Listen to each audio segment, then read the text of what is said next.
semuanya, kembali lagi sama aku Kak Putri RI. Dan di video kali ini kita bakal belajar tentang verbal silogisme, yang mana dia masih termasuk ke dalam salah satu materi yang ada di TIU atau tes intelijensi umum. Nah, buat teman-teman yang nggak tahu ya, jadi kalau untuk di verbal silogisme itu dia punya beberapa jenis. Yang pertama ada silogisme kategorial. Jadi kalau di silogisme kategorial itu dia ada yang namanya premis mayor dan premis minor. Nah, contoh nih, premis mayornya itu kita punya kalimat semua yang bernapas dengan insang hidup di air. Sedangkan yang kedua, semua ikan bernapas dengan insang. Nah, kalau seperti ini caranya untuk menentukan konklusi atau si kesimpulan adalah kita hilangkan atau coret kalimat yang sama.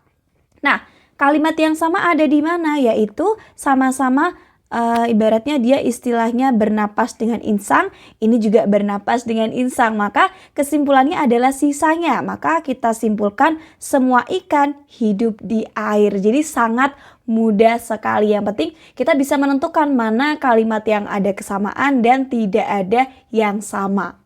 Nah, yang kedua adalah silogisme hipotik. Dia punya perbedaan dengan silogisme kategorial. Kalau si silogisme hipotik, dia penyajiannya dalam bentuk jika maka.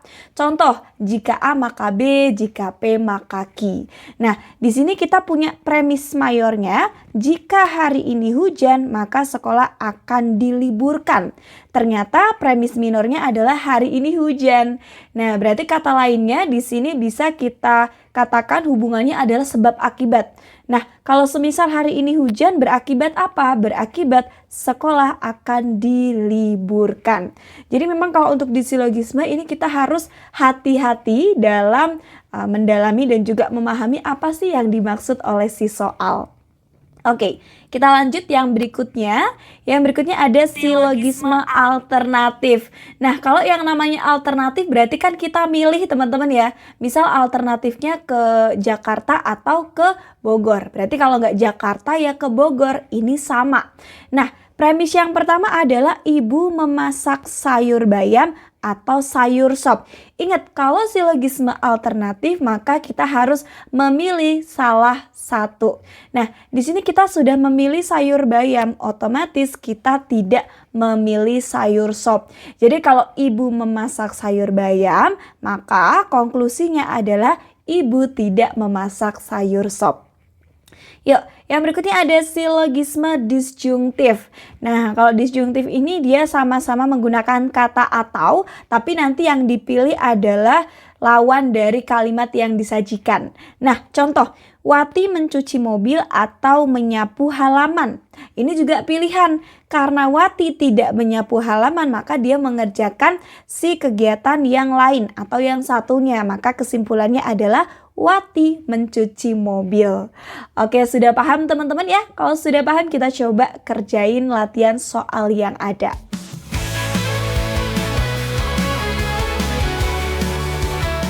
Yuk, silakan.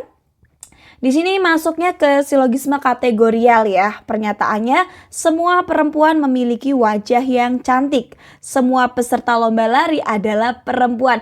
Ingat, yang kita hilangkan atau yang dicoret adalah kalimat yang sama. Berarti yang sama adalah bagian perempuan.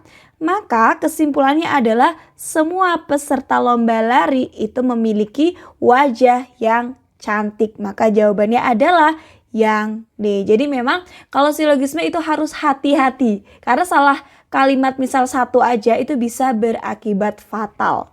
Yuk kita lanjut yang berikutnya. Yang berikutnya ini silogisme hipotik ya, ini jika maka. Yang dikatakan jika esok hari adalah hari Jumat maka Wulan pergi membeli es cendol. Nah, premis yang kedua, hari esok adalah hari Jumat. Nah, konsekuensinya apa? Konsekuensinya adalah Wulan pergi membeli es cendol. Atau kita pakai yang B, ini juga masih memenuhi kalimatnya. Aman ya? Kalau misal teman-teman butuh latihan soal lagi, silahkan dikerjakan di aplikasinya. Yuk kita lanjut ke soal yang berikutnya. Nah, soal berikutnya ini ada silogisme alternatif atau ya milih salah satu intinya ya. Kalau alternatif nggak A berarti B, nggak P berarti Q, tergantung pilihan yang disediakan.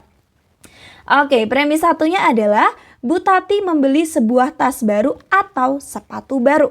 Ingat, dia sebuah pilihan. Berarti kalau nggak beli sepatu baru, dia akan beli tas baru. Ternyata Bu Tati ini membeli tas baru. Otomatis Bu Tati tidak membeli sepatu baru. Maka jawabannya yang mana? Jawabannya adalah si E. Bu Tati tidak membeli sepatu baru. Jawabannya yang E ya. Yuk kita lanjut ke soal berikutnya, ada silogisme disjungtif. Premis 1 mengatakan Kevin mengikuti lomba lari atau lomba balap sepeda. Nah, premis 2-nya Kevin tidak mengikuti lomba balap sepeda.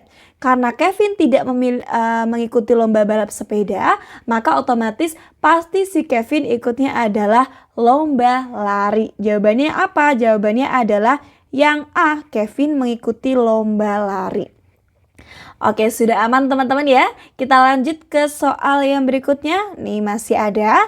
Kalimat yang pertama, semua karyawan adalah mendapat gaji. Sebagian penghuni kos Bu Rati adalah karyawan. Nah, kalau seperti ini yang sama kita coret teman-teman. Yang sama adalah di bagian mana? Di bagian karyawannya.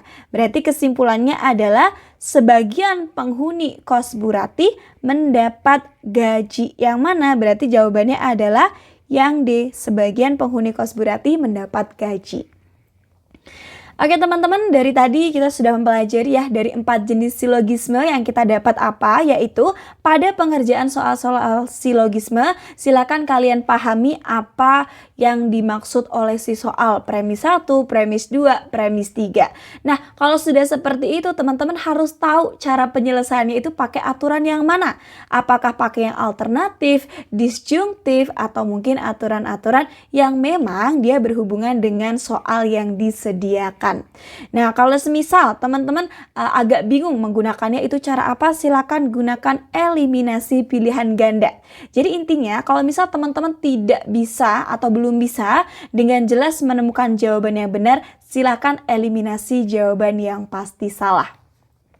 Oke teman-teman, itu tadi informasi yang sudah kita bahas ya tentang verbal silogisme. Kita sudah membahas 4 silogisme.